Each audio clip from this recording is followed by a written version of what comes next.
Under the wide glass dome of the Galactic Council Hall, hundreds of beings gathered in careful order. The hall floated in silent orbit above a blue-white star, its light bending softly through layered shields. This place had seen wars ended, borders drawn, and civilizations judged. Today, it was meant to see peace confirmed once again. Humanity's delegation arrived without ceremony. There were no banners, no dramatic entrances, no displays of power. Just 6 humans walking across the polished floor, their steps calm and measured. They wore plain, dark uniforms, free of medals or symbols. At their center walked Ambassador Elias Rowan, a man with silver at his temples and a steady expression that revealed nothing. Around them, whispers spread. Humans were still considered newcomers by most council members. Dangerous newcomers, some said.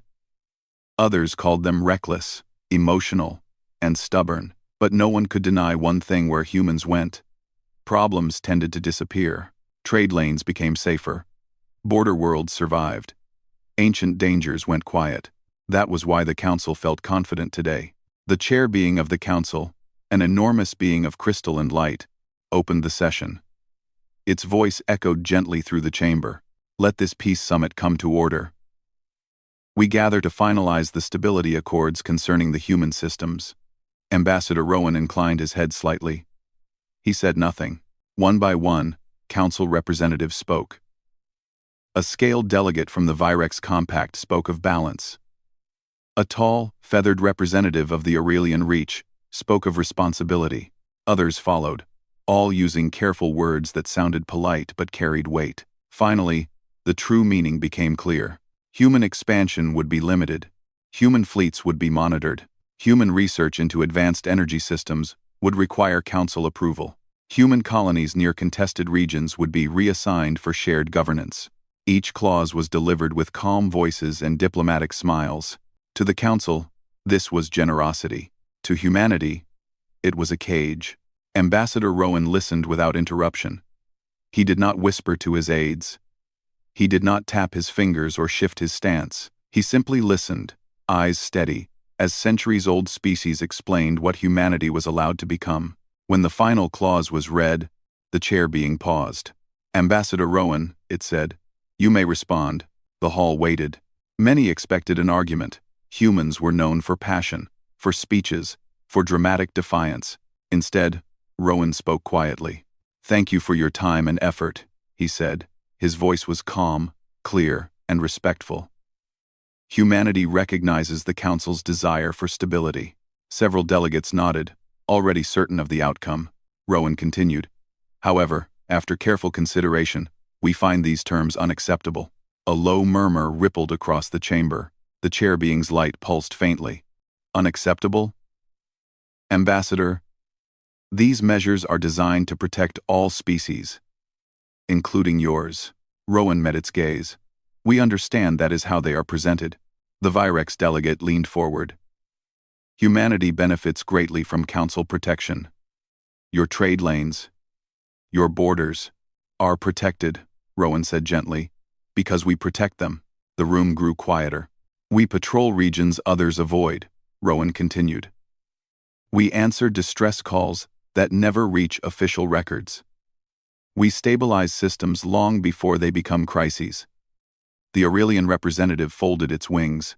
That is noted and appreciated. Rowan nodded once. Then we believe it is time to be equally respected. Silence stretched. The chair being spoke again. Are you requesting amendments? No, Rowan said. A pause. Then what is your counterproposal? Rowan exhaled slowly. Then he did something no one expected. He turned. The human delegation rose with him in perfect silence. We decline the accords, Rowan said, already stepping away. Thank you for hosting us. And they walked out.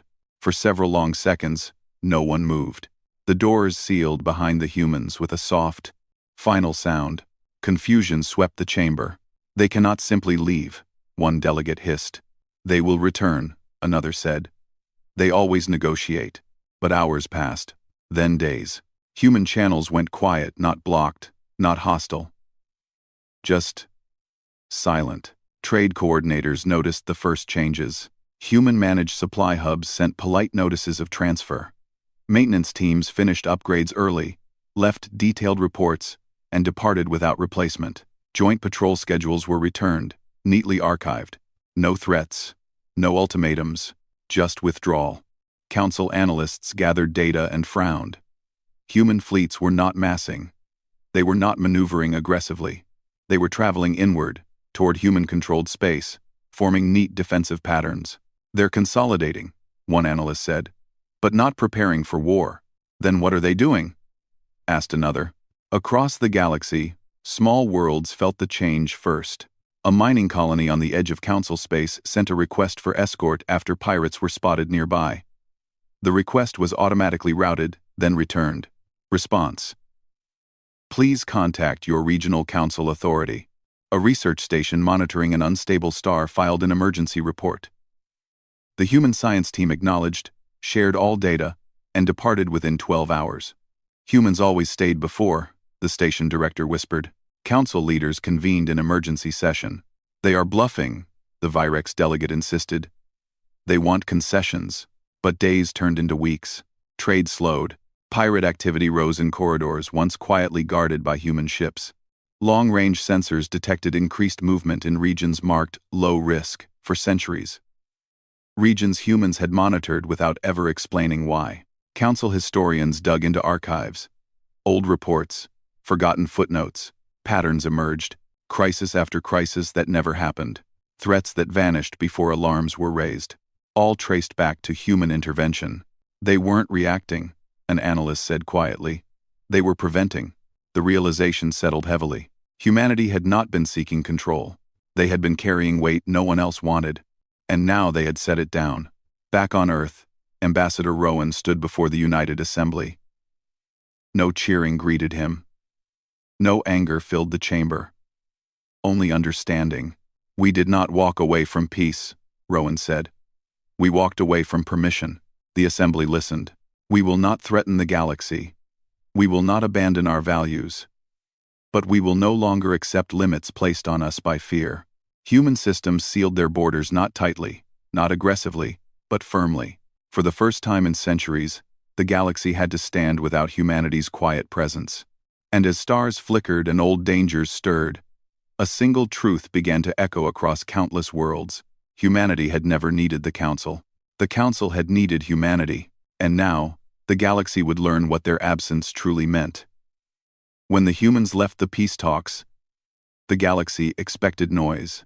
There should have been angry messages, sharp warnings, or dramatic speeches sent across every public channel.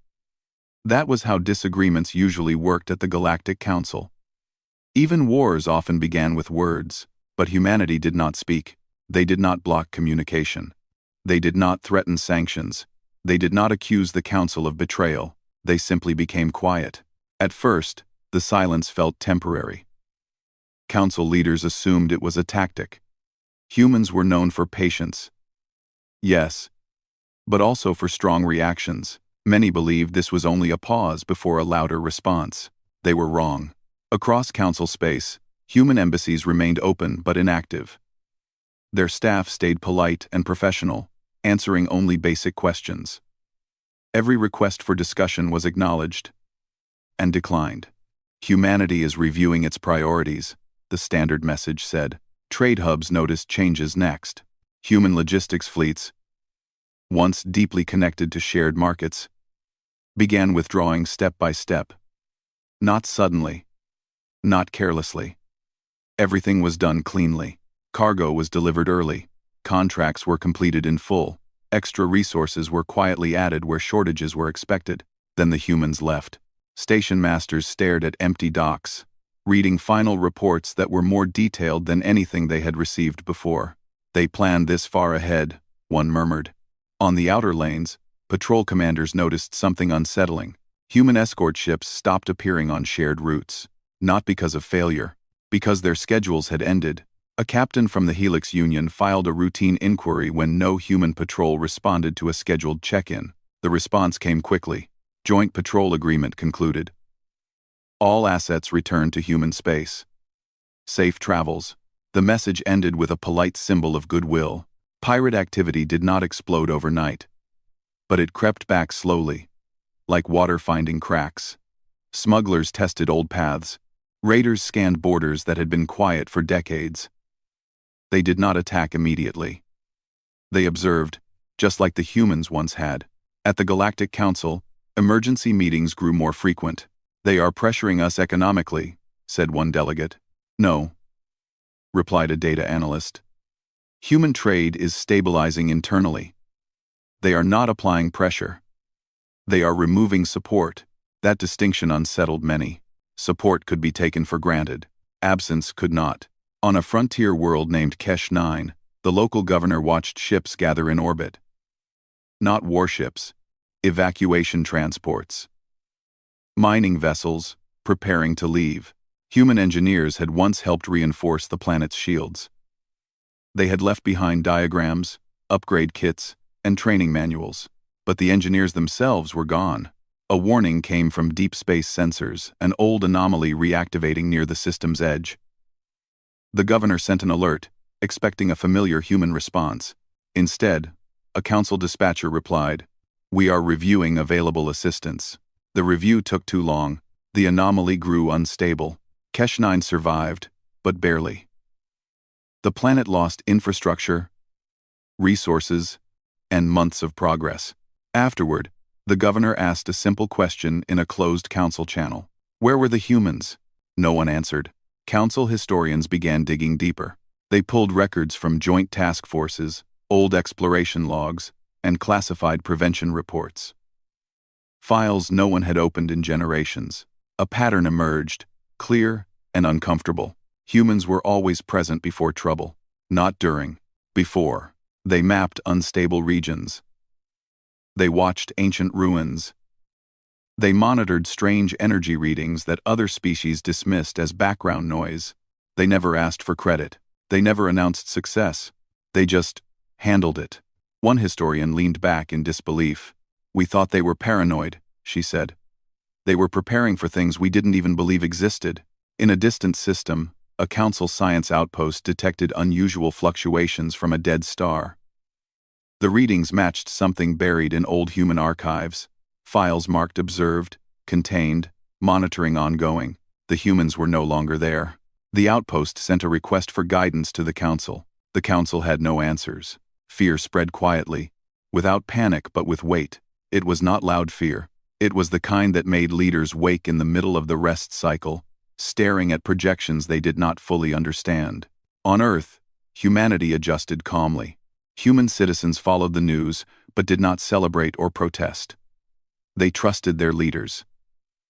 They had seen this pattern before. Even if the scale was new, defense networks were refined. Research stations expanded. Trade shifted inward but did not close. "We are not isolating," Ambassador Rowan explained in a broadcast. "We are focusing." Human media did not call the council enemies.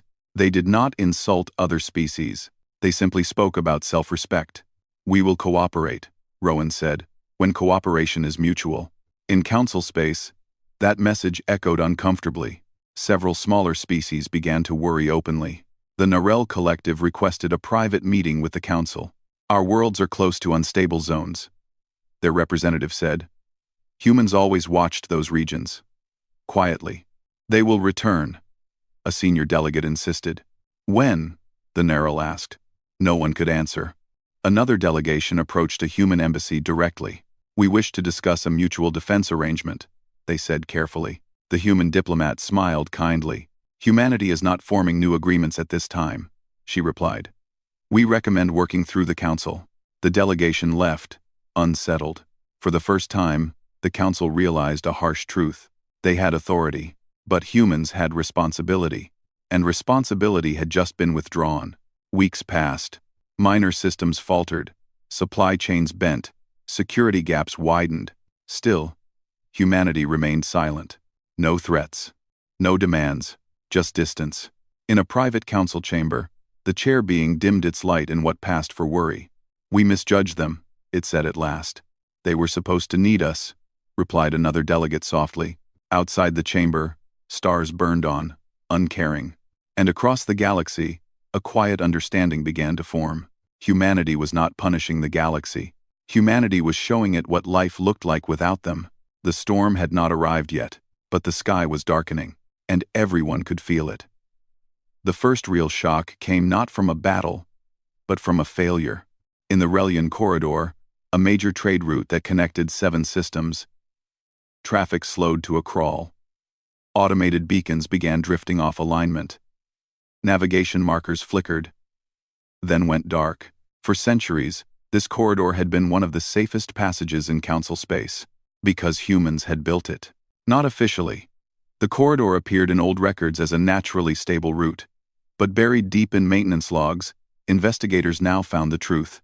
Human engineers had quietly adjusted gravity nodes, reinforced space-time anchors, and installed invisible correction systems. Those systems were now offline. Cargo ships began reporting near misses. Convoys delayed departures. Insurance rates spiked overnight.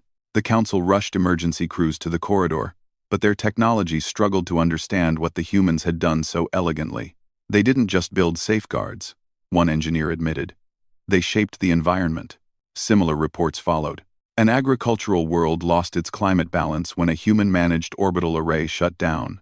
A research station near a nebula detected energy spikes that human teams once filtered without explanation. Even long-range communications grew less reliable as subtle human signal stabilizers went silent. The galaxy was not collapsing, but it was stumbling, and it had no one to quietly catch it anymore. In council chambers, voices grew tense. "This is unacceptable," a senior delegate snapped. "Humanity must return to its duties." "Duties?" asked a younger representative. "Were they ever assigned? Or did we simply let them work while we took credit?" That question hung heavily in the air. Meanwhile, in regions far from Council space, something older began to stir. Deep beyond mapped systems lay the Car Void, a place avoided by most species. Sensors rarely functioned properly there. Probes went missing. Ships reported strange distortions. Humans had always watched the void. They never explained why. Now, their observation stations powered down one by one, transmitting final data packets before going dark. Those packets reached Earth first.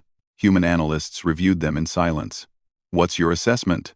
asked a junior officer. A senior researcher leaned back slowly. "Containment is degrading," she said. "But it's not our problem anymore." That sentence felt heavier than any alarm.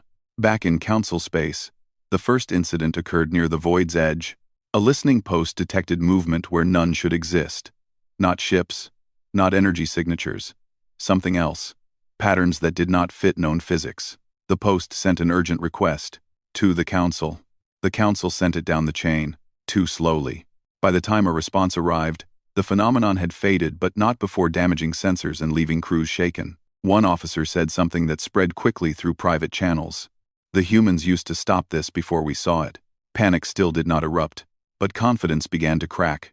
Smaller species, once proud members of the Council, started holding private meetings, not to plan rebellion, to plan survival. "We relied on humans too much," said a trade leader from the Scifi worlds. "And we never thanked them. We restricted them instead," replied another bitterly. A delegation was finally approved to approach humanity again, not for negotiations, but for understanding. They traveled to the edge of human space, where patrol ships waited calmly, not threatening, just present. The delegation was received on a neutral station. Ambassador Rowan did not attend. Instead, a human envoy named Mira Chen greeted them. "We are not here to demand your return," the Scifi representative said carefully.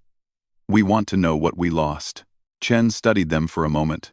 "You lost a partner who believed in shared responsibility," she said, "and learned that it was not shared." "We thought you wanted influence," another delegate admitted. "We wanted trust," Chen replied simply. They asked about the corridor failures, the destabilizing systems, the rising threats. Chen did not deny any of it. "Yes," she said. "Humans were involved. Will you help us fix it?" the Scifi asked. Chen shook her head gently. "Not yet." "Why?" "Because fixing it would mean pretending nothing has changed." The delegation left with heavy hearts. On Earth, humanity did not celebrate the galaxy's troubles. There were no messages of pride, no statements of triumph. Human leaders spoke of caution. Do not mock their struggle, Rowan told the assembly. We once struggled too. Human scientists continued monitoring external threats, but from a distance. They logged events, tracked movements, and shared nothing unless asked directly. They were not hiding knowledge. They were waiting for respect. Then came the moment that changed everything. A Council defense fleet near the Car Void reported a sudden surge. Not an invasion. Not an attack. A pressure like reality itself being pushed. Ships struggled to hold formation. Systems strained. The fleet withdrew, shaken but intact. The Council finally accessed an old human archive they had once dismissed as exaggerated. The file was labeled simply, Void Threshold Events. Inside were centuries of human observations, simulations, and quiet interventions. One line stood out, highlighted in red. If monitoring ceases, escalation becomes inevitable. The room went silent. We never understood this, a Council scientist whispered. We never even tried, the chair being dimmed deeply. We assumed peace meant no effort, it said. The humans understood peace meant constant work. For the first time, the Council did not debate, control, or authority. They debated humility. An emergency summit was called, not public, not ceremonial. A message was sent to Earth, not a demand, not a condition, a request. We ask for guidance, the message said. Not as overseers. As equals. Days passed. Then, a response arrived. Short, clear. Humanity is willing to talk. Relief spread, but it was cautious relief. Because the message ended with a final line. But first, you must understand the cost of silence. Across the galaxy, systems stabilized just enough to breathe. The storm had not fully arrived, but now everyone could see it on the horizon. And they knew, without doubt, who had been holding it back all along. The emergency summit did not take place in the Grand Hall of the Galactic Council. That was the first sign that things had truly changed. Instead, the meeting was held on a neutral station at the edge of human space. The station was simple, functional, and carefully maintained. No banners, no symbols of power, just clear halls, steady lighting, and open rooms. Humanity arrived first. Ambassador Elias Rowan walked into the chamber with a small team. They wore the same plain uniforms as before. No guards followed them inside, no hidden displays of strength. Only calm presence. Moments later, the Council delegation arrived. The chair being shimmered softly, its light subdued. Around it came representatives of the oldest and most powerful species in the galaxy. Many of them looked tired. They had seen too much in too little time. The room sealed, and silence settled. This time, no one rushed to speak. Finally, the chair being addressed Rowan. Thank you for agreeing to meet, it said. We understand this meeting is not owed to us. Rowan inclined his head slightly. We are here to listen. That simple sentence carried more weight than any demand. A Council scientist stepped forward, projecting data into the air. Images of failing corridors, unstable systems, and strange void readings appeared. We did not understand the scale of your involvement, the scientist admitted. We believed peace was maintained by treaties alone. Rowan watched the images without comment. Another delegate spoke, voice quieter than usual. We placed limits on you because we feared what you might become. Rowan finally spoke. And in doing so, you ignored what we already were. The words were not sharp. They were honest. The chair being dimmed slightly. We mistook restraint for ambition. We mistook patience for weakness. Several delegates bowed their heads in their own way. Rowan folded his hands calmly. Humanity does not seek to rule the galaxy. We never did. Then why carry so much responsibility? Asked one delegate softly. Rowan looked around the room. Because someone had to. The silence that followed was heavy but clear. The chair being spoke again. We asked for guidance. Not control. Not protection. Guidance. Rowan nodded once. Then we will speak plainly. He gestured, and a human analyst activated a display. It showed layered networks, monitoring systems, early warning models, quiet response plans. This, Rowan said, is what peace actually looks like. The Council watched as the data unfolded. Humans had built systems not to react, but to notice. They studied patterns across centuries. They shared information quietly, fixed problems early, and left no record because they believed stability did not need applause. We did this, Rowan continued, because we believed the galaxy was a shared home. A delegate asked the question everyone feared. Will you resume this work? Rowan did not answer immediately. Instead, he asked a question of his own. Will you share it? The room stilled. Not delegate it, Rowan said. Not control it. Share it. Responsibility, effort, risk. The council exchanged glances. We are willing, the chair being said slowly, but we do not know how. Rowan's expression softened not with pride, but with understanding. That, he said, is where we begin. The new agreement was not called an accord. It was called a framework. No species would oversee another. No single council would command the rest. Instead, shared teams would be formed. Mixed crews. Open data. Collective monitoring. Humans would return not as silent guardians, but as partners, but only under one condition. If humanity detects a threat, Rowan said, it will be spoken of openly. No more quiet fixes that let others sleep while we stay awake. The chair being accepted immediately. So be it. The announcement spread across the galaxy within hours. Human fleets did not rush outward. They moved carefully. Engineers returned to the Relian corridor, not to restore old systems, but to rebuild them with shared teams watching, learning, and working alongside them.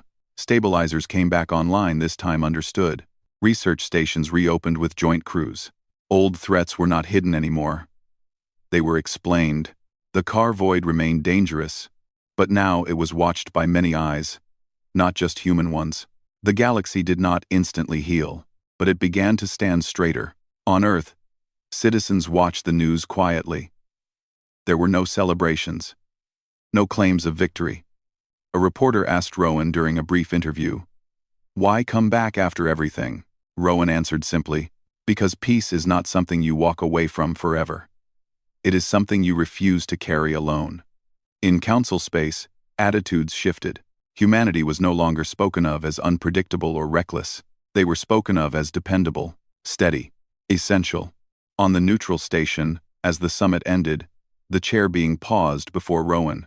"You could have let us fail," it said. "You almost did." Rowan met its gaze. "Failure teaches, collapse destroys. We were waiting to see which you would choose." The chair being dimmed, a gesture of deep respect. "You were right to walk away." Rowan nodded. "We know." As the delegations departed, ships moved through the stars again, this time with shared purpose. The galaxy no longer trembled at human silence. It listened when humans spoke. And humanity, at last, walked beside the galaxy, not ahead of it, not behind it, but together. Not because they demanded peace, but because they showed everyone what it truly cost.